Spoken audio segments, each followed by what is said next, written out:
Nous allons nous intéresser dans le cadre de ce cours aux propriétés des déterminants que nous allons nous remémorer autour de cas de problèmes de vibration très simples. Le problème que nous allons considérer est celui de deux masses reliées entre elles par un ressort K, chacune étant reliée à un bâti par des ressorts de raideur K. Le cours de vibration nous donne que les déplacements x1 et x2 des deux masses sont solution du système linéaire suivant, système linéaire dans lequel je n'ai pas de second membre puisqu'on considère les vibrations libres, et où on obtient une matrice de 2, cette matrice de 2, faisant apparaître intervenir les valeurs de M et K, mais aussi les valeurs des pulsations auxquelles se font ces mouvements-là. Et donc ce qu'on est très souvent amené à résoudre en vibration, c'est de trouver les valeurs de oméga. Pour ça, il faut calculer les valeurs du déterminant, et c'est ce que nous allons considérer dans le cadre de ce cours.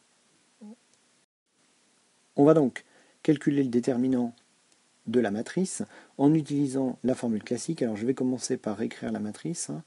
Donc 2K moins oméga carré M moins K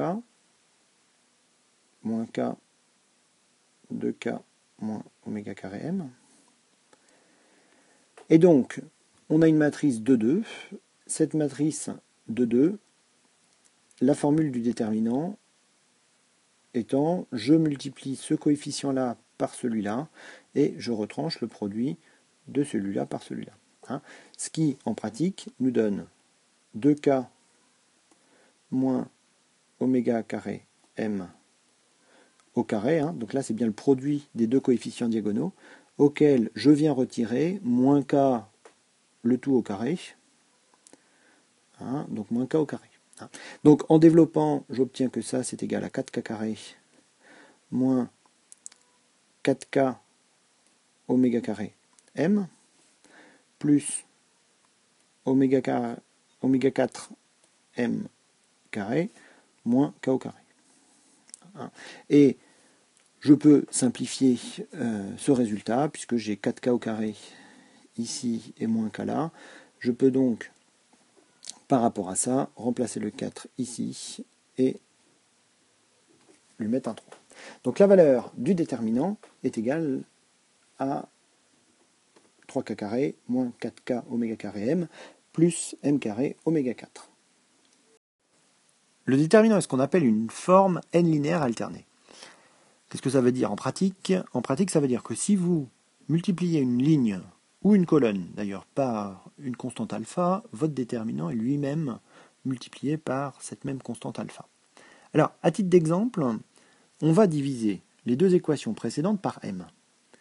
M est différente de 0, c'est des masses, donc ces masses-là sont forcément différentes de 0, strictement positives même, et on peut diviser cette masse par m. Alors pour ça, on va arriver à un système matriciel qui va être un petit peu différent, où je vais faire apparaître une valeur oméga 0 carré qui est égale à K sur M,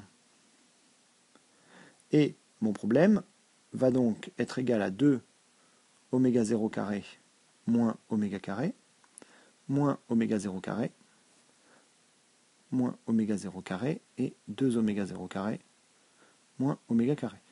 Donc voilà ma matrice, qui reste donc une matrice de 2, où vous voyez que j'ai plus de M ni de K, et que tout ça est condensé dans le paramètre oméga 0 carré qui est homogène à une pulsation. Là, vous pouvez faire une analyse dimensionnelle. Alors, maintenant, si je réapplique la formule du déterminant, je vais obtenir que le déterminant est égal à 2 oméga 0 carré moins oméga carré au carré, moins oméga 0 à la puissance 4, donc c'est exactement la même formule, et en développant, donc cette fois-ci je vais plus vite, j'obtiens 3 fois oméga 0 à la puissance 4, moins 4 oméga 0 carré oméga carré, plus oméga à la puissance 4. Alors, si on analyse, et si on compare le déterminant qui est donné ici par rapport à celui que nous avions là, on s'aperçoit qu'on peut passer du premier au deuxième simplement en divisant par m carré. Alors d'où vient ce m carré ? C'est tout simple, j'ai divisé la première équation par m le déterminant est divisé par m, je redivise la deuxième par m, le déterminant est une nouvelle fois divisé par m, donc on passe de l'un à l'autre en divisant par m carré. Alors, juste un petit point, dans une recherche qui est une recherche de pulsation propre, c'est-à-dire de valeur oméga carré, on s'aperçoit que les racines, qui sont les racines du polynôme en oméga ou en oméga carré que vous pouvez trouver ici, sont exactement les mêmes que les racines ici. Donc on n'a pas changé les racines, c'est simplement que vous voyez, j'ai simplement divisé mon déterminant par oméga carré. Et puis on peut même aller plus loin, c'est-à-dire rediviser encore ces deux équations par oméga 0 carré, qui permet de faire intervenir une pulsation qui est une pulsation réduite qu'on va noter, donc grand oméga carré qui est égal à oméga carré sur oméga 0 carré. Donc ce grand oméga est ce qu'on appelle une pulsation réduite et elle est sans unité. Et dans ce cas-là, le système, quand je le divise par oméga 0 carré, aboutit à l'écriture suivante. 2 fois oméga 0 carré divisé par oméga 0 carré, ça fait donc 1, moins oméga carré, moins 1, 2 moins oméga carré. Et donc, si je calcule une nouvelle fois le déterminant, j'obtiens 2 moins oméga carré au carré, moins 1. Et en développant, on obtient 3 moins 4 oméga carré plus grand oméga à la puissance 4. Une fois de plus, j'ai divisé mon déterminant par oméga 0 carré lui-même au carré, donc oméga 0 à puissance 4. Vous voyez le lien.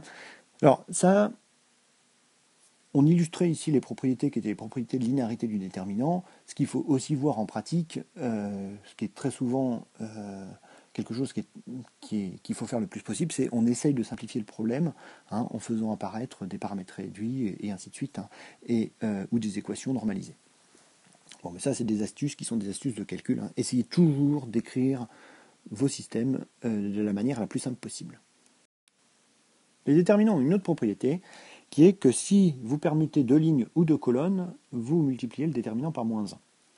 Alors, ça, on pourrait, on peut montrer cette formule-là en disant, supposons que j'inverse les numéros que j'ai mis sur les deux masses. Je ne change pas le problème physique, mais je change simplement les numéros sur les masses, c'est-à-dire que cette masse, la première masse devient la numéro 2 et celle-là devient la numéro 1.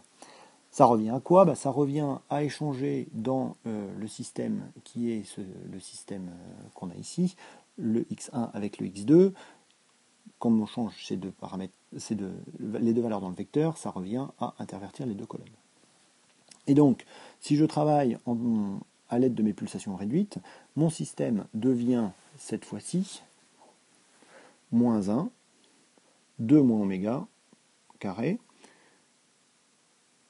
2 moins oméga au carré et moins 1. C'est-à-dire que si j'applique la formule, j'ai 1 moins 2 moins oméga au carré, qui me donne donc moins 3 plus 4 oméga au carré plus oméga, c'est un moins oméga à la puissance 4. Le moins vient du fait que ici j'ai un plus et puis avec le moins ici. Et donc, si vous regardez cette formule-là et que vous la comparez à la formule précédente, vous vous apercevez effectivement que les deux déterminants, j'ai simplement changé les lignes et les colonnes, les deux déterminants sont opposés l'un par rapport à l'autre. Nous allons maintenant considérer une autre propriété des déterminants qui est leur invariance quand on additionne les lignes ou les colonnes entre elles. Alors, je reviens sur le problème écrit en pulsation réduite, et ce qu'on va faire, c'est qu'on va remplacer la première colonne par la première colonne à laquelle je vais venir rajouter la seconde. Donc, on va obtenir une autre matrice, qui est la matrice 2 moins oméga carré moins 1, c'est-à-dire 1 moins oméga carré, moins 1, et de même, ici, j'obtiens 1 moins oméga carré, et ici 2 moins oméga carré. Alors, si je calcule le déterminant de cette nouvelle matrice, qui est obtenu simplement en rajoutant la première colonne la deuxième, il peut se calculer de la manière suivante. Donc c'est 1 moins oméga carré, facteur de 2 moins oméga carré, plus 1. Et donc, ce déterminant-là est égal, si ici j'effectue la simplification, à 1 moins oméga carré multiplié par 3 moins oméga carré. On peut montrer que ce déterminant est strictement égal au déterminant précédent, que j'avais ici, en développant la formule qui est donnée ici. Nous allons maintenant considérer des déterminants de taille plus grande. Alors pour ça, on va prendre un problème à 3 degrés de liberté, c'est donc le même problème auquel j'ai rajouté une masse. On arrive donc à une matrice qui est une matrice 3,3, écrite ici avec les pulsations réduites, et qui est la matrice du problème sur laquelle nous allons calculer le déterminant. Alors, pour calculer les déterminants, nous allons considérer un certain nombre de stratégies. La première de ces stratégies est la formule qu'on appelle la formule de Sarrus. C'est une formule qui n'est valable que pour les déterminants 3,3, mais qui est bien utile quand on a ce type de déterminant à calculer. Alors, cette technique dit que le déterminant est composé de somme et de soustraction de 6 termes, et ces 6 termes étant définis par rapport au parcours dans la diagonale, donc de multiplication de parcours dans la diagonale. Donc, la formule de Sarrus, si je l'applique dans le cadre de ce problème-là, me dit que c'est le produit de ce terme-là par celui-là, ce qui me fait un 2 moins oméga au carré au cube, je le multiplie 3 fois par lui-même, auquel je viens rajouter le produit de ce coefficient-là multiplié par celui-là, donc ça, comme j'ai un 0, j'obtiens un 0, et auquel je viens rajouter le produit du coefficient qui est ici, multiplié par celui-là, donc même chose, j'ai 0. Donc ça, c'est les termes que je viens additionner, donc avec un parcours des diagonales suivant un sens qui est un sens descendant, et je viens soustraire des termes qui sont les mêmes termes, des termes construits similairement, mais cette fois-ci en montant, avec des diagonales montantes. Alors le premier terme, c'est celui-là, donc que je viens soustraire, mais bon, comme j'ai 2 zéros, ça ne pose pas de problème. Et ensuite, je viens soustraire le terme 2 moins lambda multiplié par moins 1, donc ça revient à retirer 2 moins oméga carré. C'était pas lambda, c'est oméga carré. Et dernier terme à soustraire, c'est encore le terme de moins oméga carré, qui fait que mon déterminant, si je l'écris, je ne veux pas le développer, mais si je l'écris sous cette forme-là, c'est 2 moins oméga carré, facteur de 2 moins oméga au carré, moins 2. Donc voilà le déterminant écrit à l'aide de la formule de Sarrus. Juste, j'ai oublié un carré ici. La stratégie suivante est l'application d'une technique qui s'appelle la technique de développement par rapport à une ligne ou développement par rapport à une colonne. Alors, le principe, c'est de prendre de choisir une colonne ou une ligne dans le déterminant et de venir calculer ce déterminant à partir des termes qui sont les termes dans la colonne et de déterminants de taille inférieure. C'est-à-dire que là, je vais écrire mon déterminant de la matrice 3,3 comme une suite de termes, une somme de différents termes, chaque terme étant défini à partir d'une valeur de la ligne ou de la colonne que je considère, multipliée par un déterminant de taille de 2. Alors je vais faire un calcul de déterminant par rapport à la première colonne, par souci de simplicité.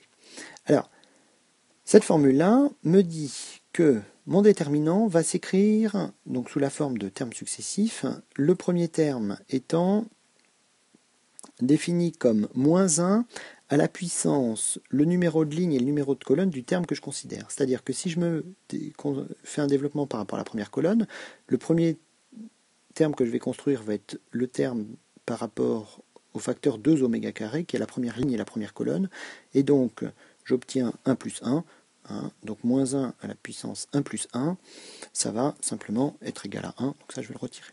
Multiplier donc ce 1 et multiplié par la valeur du coefficient, c'est-à-dire 2 moins oméga carré, multiplié par le déterminant de la matrice obtenue en rayant la ligne et la colonne. C'est-à-dire, c'est le déterminant de cette matrice-là.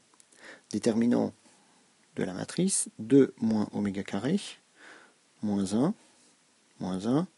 et 2 moins oméga au carré. D'accord? Donc ça, c'est le développement. J'ai simplement fait un tiers du travail. J'ai simplement considéré ce terme-là. Ensuite, il va falloir que je vienne, donc je fais le développement par rapport à cette colonne-là, donc j'en arrive au terme qui est le terme lié au moins 1.